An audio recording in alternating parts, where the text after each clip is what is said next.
अथ द्वितीयोऽध्याय भगवत कथा और भगवत का महात्म्यम। श्री व्यास जी कहते हैं, सौनकादि ब्रह्मवादी ऋषियों के ये प्रश्न सुनकर रोमहर्षण के पुत्र उग्रश्रवा को बड़ा ही आनंद हुआ। उन्होंने ऋषियों के इस मंगलमय प्रश्न का अभिनंदन करके कहना आरंभ किया।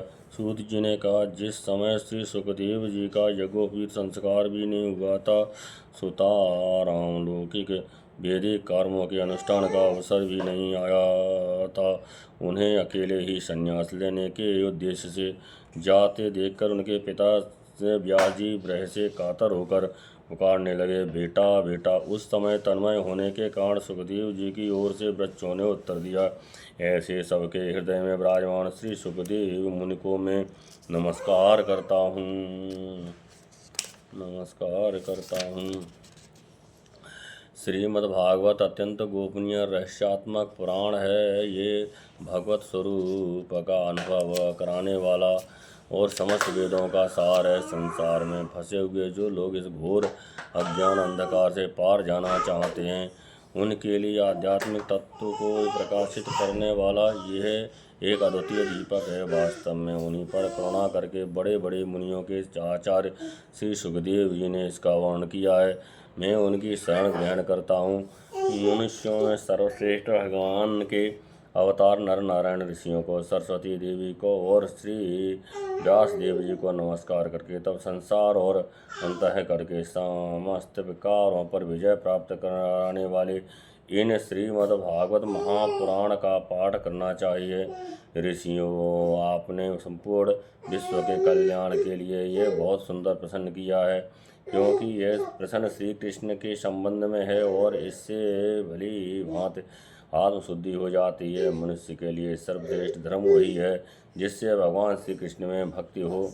भक्ति भी ऐसी जिसमें किसी प्रकार की कामना न हो और जो निरंतर बनी रहे। ऐसी भक्ति से हृदय आनंद स्वरूप परमात्मा की उपलब्धि करके कृतकृत्य हो जाता है। भगवान श्री कृष्ण में भक्त होते ही अनन्य प्रेम से उनमें चित्त जोड़ते ही निष्काम ज्ञान और वैराग्य का आविर्भाव हो जाता है। धर्म का ठीक ठीक अनुष्ठान करने पर भी यदि मनुष्य के हृदय में भगवान की लीला कथाओं के प्रति अनुराग का उदय न हो, तो वह निराश्रम ही श्रम है। धर्म का फल है मोक्ष, उसकी सर्वसार्थकता अर्थ प्राप्त में नहीं है। अर्थ केवल धर्म के लिए है, भोग विलास उसका फल नहीं माना गया है। भोग विलास का फल इंद्रियों को तृप्त करना नहीं है, उसका प्रयोजन है केवल जीवन निर्वाह। जीवन का फल भी तत्व जिज्ञासा है। बहुत कर्म करके स्वर्गाद प्राप्त करना उसका फल नहीं है। तत्ववेत्ता लोग ज्ञाता और ज्ञेय के भेद से रहित अखंड अद्वितीय सच्चिदानंद घन स्वरूप ज्ञान को ही तत्व कहते हैं। उसी को कोई ब्रह्म, कोई परमात्मा और कोई भगवान के नाम से पुकारता है।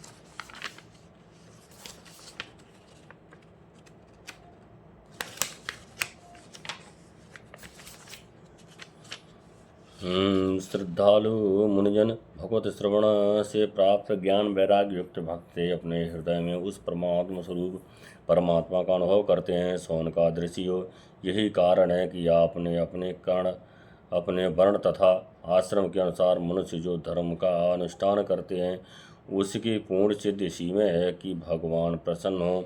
इसलिए एकाग्र मन से भक्तवत्सल भगवान का ही निरंतर श्रवण कीर्तन ध्यान और आराधन करना चाहिए।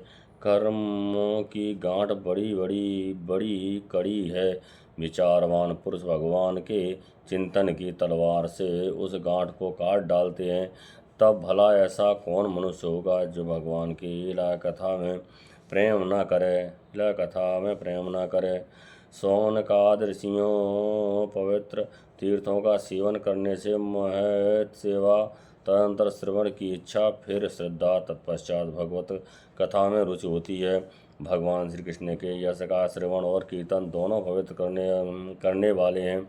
वे अपनी कथा सुनने वालों के हृदय में आकर स्थित हो जाते हैं और उनकी अशुभ वासनाओं को नष्ट कर देते हैं, क्योंकि वे संतोष के नित्य हृदय हैं। जब श्रीमद् भागवत अथवा श्रीमद् भगवत भक्तों के निरंतर सेवन में अशुभ वासनाएं नष्ट हो जाती हैं, तब पवित्र कीर्त भगवान श्री कृष्ण प्रतिष्ठाई प्रेम की प्राप्ति होती है। तब रजोगुण और तमोगुण के भाव कम और लोभाद शांत हो जाते हैं और चित्त इनसे रहित होकर सत्वगुण में स्थित एवं निर्मल हो जाता है।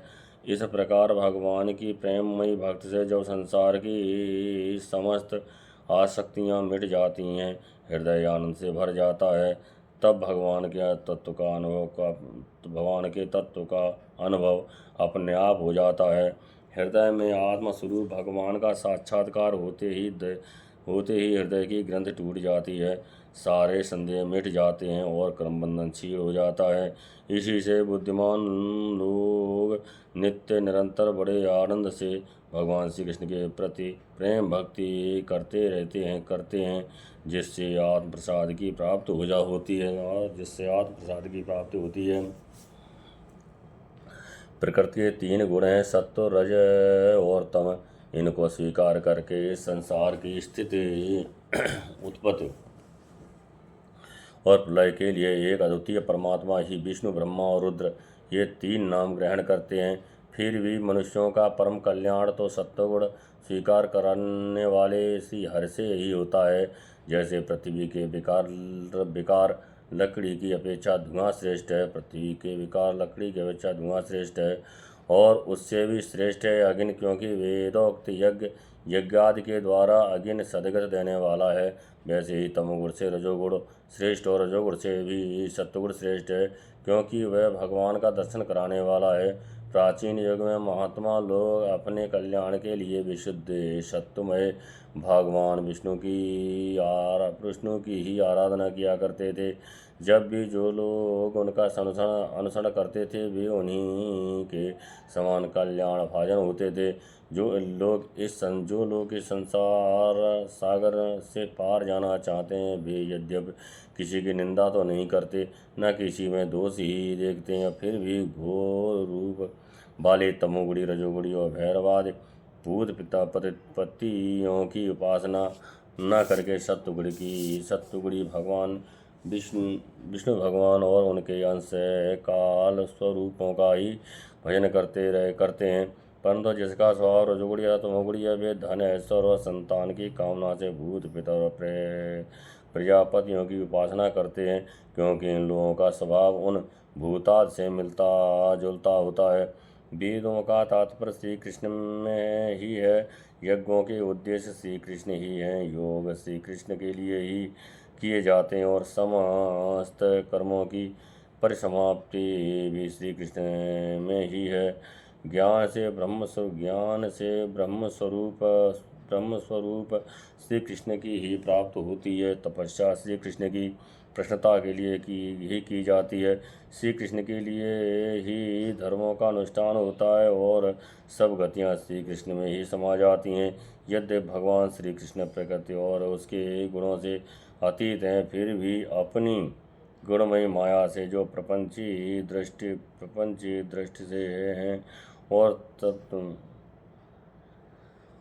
तत्व की दृष्टि से नहीं है, उन्होंने ही ईश्वर के याद में इस संसार की रचना की थी।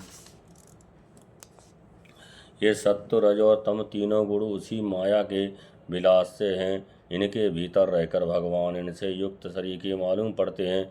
वास्तव में तो वे परिपूर्ण विज्ञानानंद घन हैं। अग्नि तो वस्तुतः एक ही है, परंतु जब वह अनेक प्रकार की लकड़ियों में प्रकट होती है, तब अनेक सी मालूम पड़ती है। वैसे ही सबके आत्मरूप भगवान तो एक ही हैं, परंतु प्राणियों की अनेकता से अनेक जैसे जान पड़ते हैं। भगवान ही सूक्ष्म भूत, तन्मात्र, इंद्रिय तथा अंतःकरण आदि गुणों के अविकारभूत भावों के द्वारा नाना प्रकार की योनियों का निर्माण करते हैं। और उनमें भिन्न भिन्न जीवों के रूप में प्रवेश करके उन योनियों के अनुरूप विषयों का वो उपभोग करते कराते हैं। वे ही संपूर्ण लोकों की रचना करते हैं और देवता, पशु, पक्षी, मनुष्य आदि योनियों में लीला अवतार ग्रहण करके सत्व गुण के द्वारा जीवों का पालन पोषण करते हैं। इति श्रीमद्भागवते महापुराणे परमहंसायां संहितायां प्रथम स्कंदे नैमिषोपाख्याने द्वितीयोऽध्यायः।